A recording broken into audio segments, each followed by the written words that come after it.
రాష్ట్రంలో అన్ని వ్యవస్థలని విధ్వంసం చేసిన వైసీపీ ధర్నాలు చేస్తుంది సిగ్గు లేకుండా. 5వ తేదీ ఫీజు రియంబర్స్మెంట్ గురించి చేస్తుందంట. ఎంత బకాయిలు పెట్టిపోయినారు మీరు? మేము 700 కోట్లు ఆల్రెడీ రిలీజ్ చేసాం. ఓవరాల్గా బకాయిలు 6,000 కోట్లు రిలీజ్ చేసాం. అట్లా అసలు నివేదిక ఏమిచ్చింది? ఘోరంగా ఉంది పరిస్థితి. 8వ తరగతి విద్యార్థి 3వ తరగతి పుస్తకాలు చదవలేని పరిస్థితుల్లో ఆంధ్రప్రదేశ్లో ఉంది అని చెప్పారు. అంటే నాడు నేడు నువ్వే చెప్పుకున్నావు. అక్కడ ఆ టాయిలెట్స్ కూడా దరిద్రమైన పరిస్థితి అని చెప్పేసి అసలు ఇచ్చిన నివేదిక. అంటే అసలు అంటే annual status of education report వాళ్ళు ఇచ్చిన దాని మీద మీరు 5వ తేదీ ధర్నాలు చేస్తున్నారు. మీరు చేసిన పాపాల మీద ధర్నాలు చేయండి. అందుకంటే ఘోరం ఇంకోటి లేదు. డిఎస్సి మేము 16,437 మందికి ఉద్యోగాలు ఇచ్చేదానికి అరౌండ్ మార్చ్ 15 నోటిఫికేషన్ ఇవ్వబోతున్నాం. తమరు ఎప్పుడన్నా చేశారా టీచర్స్ రిక్రూట్మెంట్ డిఎస్సీలు? ఏంలే.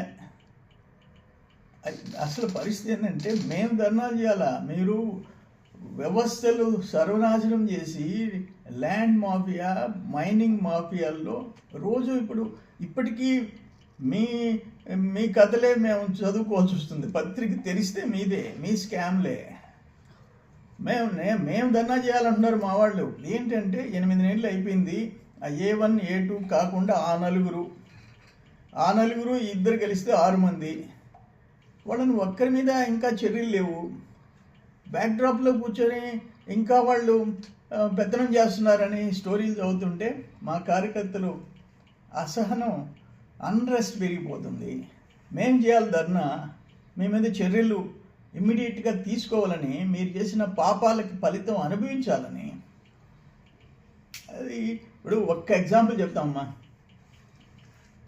విజయసాయిరెడ్డి మళ్ళీ రిపీట్ చేస్తుందా, 2018లో బాబు గారు పెరట్లో బ్లూ డైమండ్ ఉందన్నాడు, పింక్ డైమండ్ ఏదో. ఆ రోజే కాలర్ పట్టుకొని ఒక పోలీస్ ఆఫీసర్ తీసుకుపోయి చూపించి ఎత్తి లోపలేసి ఉండాలి. మీ ధర్మారెడ్డే చెప్పాడు అసలు అటువంటిది లేదని. మళ్ళీ నిన్న మా గవర్నమెంట్లో నిన్ను జైల్లో వేస్తా.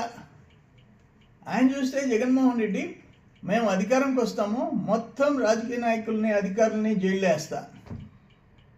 ఈయన విజయసాయిరెడ్డి బాబు గారు బతికుంటే నిన్ను జైల్లో వేస్తా. ఎందుకు వచ్చింది అంత ఫ్యాట్? ఎందుకు పెరిగిపోయింది? ఆ 6 మందిలో అంత ఫ్యాట్ ఎందుకు పెరిగిపోయింది? ఏంటిది పరిస్థితి? మీరు చేసిన దోపిడీలు, విధ్వంసాలు కథలుగా పత్రికల్లో వస్తుంటే, విత్ ఆల్ ఎవిడెన్సెస్, అన్ని సాక్ష్యాలతో కూడా వస్తుంటే ఆశను మాలో ఉంది. బాబు గారిని కంటికి నీళ్లు పెట్టించిన వాడు ఎక్కడున్నాడు? కంటతడి పెట్టించిన వాడు ఎక్కడున్నాడు?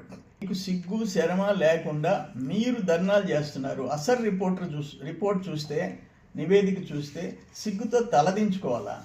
విద్యా వ్యవస్థని సర్వనాశనం చేశారు. ఇప్పుడు లోకేష్ బాబు గారు వచ్చిన తర్వాత టోటల్ స్ట్రీమ్ లైన్ చేసినాడు.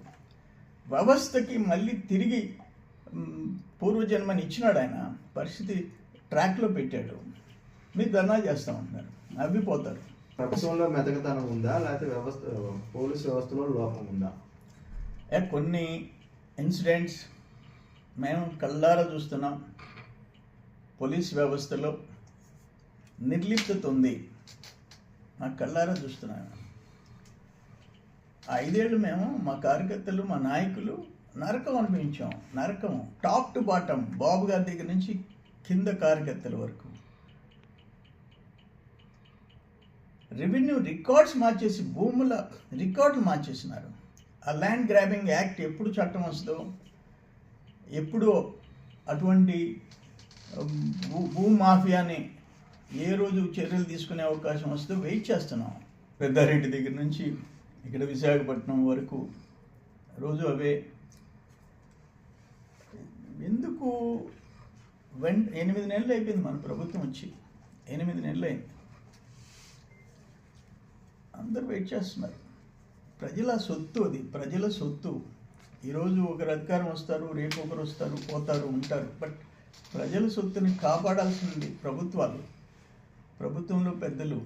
వాళ్ళే లంచ్ క్యాంప్స్ చేస్తే అంటే అల్టిమేట్గా కార్యకర్తలు ప్రజలు కోరుకునేది గత 5 సంవత్సరాల్లో దుర్మార్గాలు చేసి దోపిడీలు చేసిన వాళ్ళని వదిలిపెట్టకూడదు అనేది అందరి కోరిక, ప్రజల కోరిక.